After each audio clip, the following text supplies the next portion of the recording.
From the Worldwide Digital Office of Turnaround Time Sports Collectibles, this is the Minister of Sports Cards, Herb Bailey, February 5th, 2026, and it's the day before my 62nd birthday. I'll be 62 tomorrow, February 6th, and I wanted to talk a little bit about my sports collecting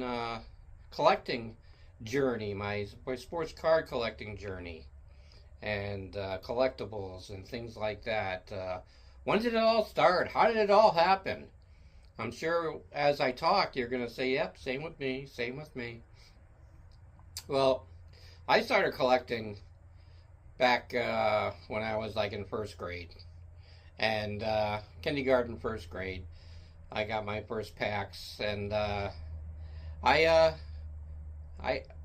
was love at first sight, basically, as a little tyke. And as far as teams, I like to collect. Of course, I diehard Boston Red Sox fan. My dad made sure I was a Red Sox fan. My dad made sure I was a Celtic fan. My dad made sure I was a Bruins fan and a Whalers fan because I was from Connecticut. But football was different. Football was different. The year was 1970. I was going into first grade at Maple Street School in Rockville, Connecticut, and my mother got me a New York Jets notebook, and from that day on, yours truly was a New York Jets fan and has been all these years. A lot of years. And, 56 years. And so I just wanted to share. That's why I'm very partial to the teams that I love. And I collect with a purpose for them, but all kinds of other things too. And so I would play sports games on my floor with my cards. I would bend my cards, and if I could go back time right now, I would whisper in the little tykes here and say, "Don't ruin your cards. Watch the corners. Don't bend them." But back in that day, it wasn't even a thought. Wasn't even a thought. But I would be collecting, my childhood. When I was 1981, when I was 17, all of a sudden a neighbor of mine who also was a collector said, "Hey, there's a flea market that I guess you can sell cards. Want to sell some cards there?" And then started the selling of the cards. That's right, 1981. All you newbies selling cards. This guy was doing it in 1981.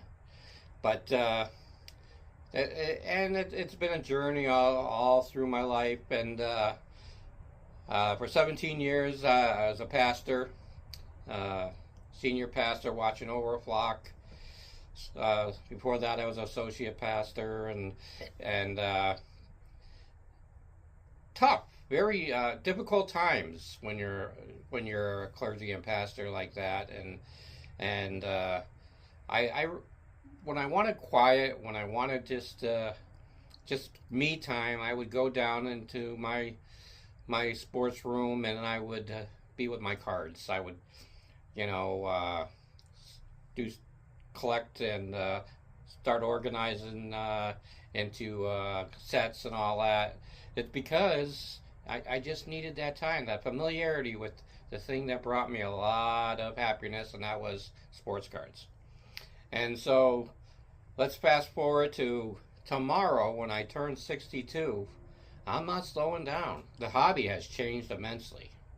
Grading and all that. Grading was not even a thing for when I was in the hobby until, of course, relatively the last 10 years or so. But grading is the necessity now. It is. I was watching, I love Joe from GotBaseballCards.com, and I was watching his latest video that showed how many vintage cards last year were graded. And it's a necessity, and I was happy to see a lot of vintage was still getting graded. I love the vintage cards. Yes, there's some monetary value in the new ones, especially the rookies, but vintage, I love it. I love it. So that's my sports card journey. Go to eBay to turn around Time Sports Collectibles. There's some cards there. I'll be putting thousands of cards on there as the year goes by. Uh, and collectibles and one-of-a-kind things that you probably will only see here. And so I sold a couple of 2011 Starbucks music cards that they for iTunes they used to give away, and I sold a couple of those to a guy in Hawaii. And so you just don't know. You just don't know. And so, have a wonderful day.